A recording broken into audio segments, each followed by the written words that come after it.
भारत के राष्ट्रीय सुरक्षा सलाहकार अजीत डोभाल ने अमेरिका के एनएसए से ऐसा क्या कहा होगा जिससे अमेरिका की ना हाँ में बदल गई। भारत के पास भी है अमेरिकी वैक्सीन के लिए एक महत्वपूर्ण रॉ मटेरियल। क्या भारत के एनएसए अजीत डोभाल ने बिना बोले अमेरिका को रुख बदलने के लिए मजबूर कर दिया, जिसने अमेरिका को अजीत डोभाल से बात करने के बाद भारत की मदद के लिए मजबूर कर दिया।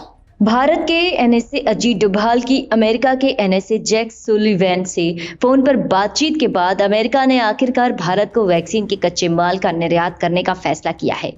अब सभी यही सोच रहे होंगे कि ये आखिर हुआ कैसे, और अमेरिका जो इतने दिनों तक कच्चे माल के एक्सपोर्ट पर बैन लगाकर बैठा हुआ था, आखिर में भारत को वैक्सीन का कच्चा माल देने के लिए कैसे राजी हो गया। अब लोग ये अंदाजा लगा रहे हैं कि बाइडेन ने यू टर्न क्यों लिया और अजीत डोभाल ने फोन पर क्या कहा होगा। इसका कारण कुछ और नहीं बल्कि एनएसए अजीत डोभाल की अमेरिका के एनएसए जैक सुलिवैन से बातचीत थी। हालांकि बाइडेन प्रशासन चारों ओर से दबाव में आ गया था और अमेरिका के अंदर ही कई ग्रुप जैसे US chambers of commerce, law makers, भारतीय अमेरिकियों और एनआरआई शामिल हैं। परंतु एनएसए डोभाल की कॉल ने बाजी पलट दी। अगर देखा जाए तो एमआरएनए वैक्सीन बनाने वाली दोनों कंपनियां फाइजर और मॉडर्ना का एक प्रमुख raw material purified synthetic phospholipids Bharat से आता है। मुंबई स्थित वीएवी लाइफ साइंसेस इसका उत्पादन करने वाली दुनिया के 3 कंपनियों में से एक है। यही नहीं, अमेरिकी फार्मा इंडस्ट्री भी कई मायनों में भारत पर निर्भर है। ऐसा लगता है कि इन्हीं लेवरेज को याद दिलाते हुए अजीत डोभाल ने अमेरिका को यू टर्न लेने पर मजबूर किया होगा। बता दें कि ये भारतीय कंपनी है जो अमेरिका के लिए वैक्सीन बनाने वाली दोनों कंपनियों यानी कि फाइजर और मॉडर्ना को अपने एमआरएनए प्रौद्योगिकी आधारित कोविड-19 वैक्सीन के उत्पादन के लिए आवश्यक एक महत्वपूर्ण सामग्री फॉस्फोलिपिड्स की आपूर्ति कर रही है। अमेरिका ने एक युद्धकालीन कानून रक्षा उत्पादन अधिनियम यानी डीपीए का उपयोग करते हुए प्रमुख कच्चे माल जैसे बैग, फिल्टर, शीशियों, कांच, cell culture, media, plastic tubing, stoppers जैसे 37 रॉ मटेरियल्स के एक्सपोर्ट को रोक दिया था। इसका सीधा असर भारतीय वैक्सीन निर्माताओं पर पड़ा।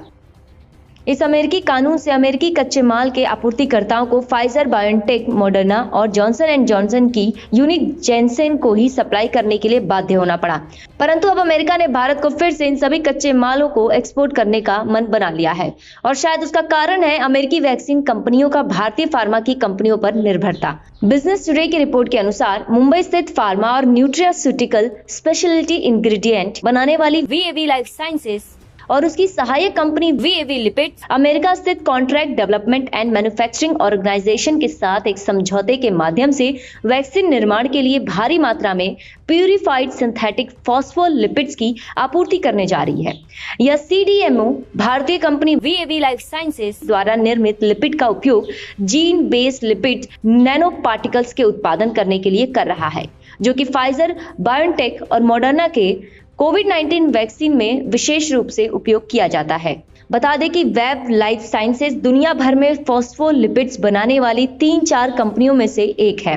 इस पर कंपनी के प्रबंधक निदेशक अरुण केडिया का कहना है कि हमें उच्च गुणवत्ता वाले फॉस्फोलिपिड्स का उत्पादन करने वाली पहली और एकमात्र भारतीय कंपनी होने का गर्व है। इसका अर्थ यह हुआ कि अमेरिकी वैक्सीन कंपनियां भी भारत पर फॉस्फोलिपिड्स के लिए निर्भर है। यही नहीं, अमेरिका मलेरिया रोधी HCQ सहित 40% जेनरिक दवा भारत से आयात करता है और भारत HCQ का सबसे बड़ा सप्लायर है तथा दुनिया की आपूर्ति का 70% हिस्सा बनाता है। पिछले वर्ष जब HCQ की किल्लत हुई थी तब अमेरिका को भारत से HCQ लेने के लिए इप्का लैब्स पर से FDA द्वारा लगाया गया प्रतिबंध भी हटाना पड़ा था। कन्फेडरेशन ऑफ इंडियन इंडस्ट्री और KPMG द्वारा अप्रैल 2020 के एक अध्ययन के अनुसार अमेरिका में डॉक्टरों के प्रिस्क्रिप्शन में 90% दवा जेनरिक दवा होती हैं और इस्तेमाल की जाने वाली प्रत्येक 3 गोलियों में से एक का उत्पादन भारतीय जेनरिक मैन्युफैक्चरिंग कंपनियों द्वारा किया जाता है। इसी से अंदाजा लगाया जा सकता है कि अमेरिका किस प्रकार से अपने देश में जेनरिक दवाओं के लिए भारतीय फार्मा इंडस्ट्रीज पर निर्भर करता है। यही नहीं, अमेरिका की फार्मा कंपनियां अपनी दवा बनाने के लिए आवश्यक एक्टिव फार्मास्यूटिकल इंग्रेडिएंट्स यानी एपीआई का 18% हिस्सा भारत से आयात करती हैं। देखा जाए तो अगर भारत ने फार्मा सेक्टर के एक्सपोर्ट पर प्रतिबंध लगाया तो इससे सबसे अधिक अमेरिका को ही नुकसान होगा। ऐसी हजारों दवाएं हैं जिनके लिए अमेरिका भारत पर निर्भर करता है। ऐसा लगता है कि अजीत डोभाल ने अमेरिकी एनएसए को अमेरिका की इन्हीं निर्भरता को याद दिलाया होगा, जिससे जो बाइडेन को वैक्सीन के लिए रॉ मटेरियल्स को एक्सपोर्ट करने के फैसले पर यू टर्न लेना पड़ा है।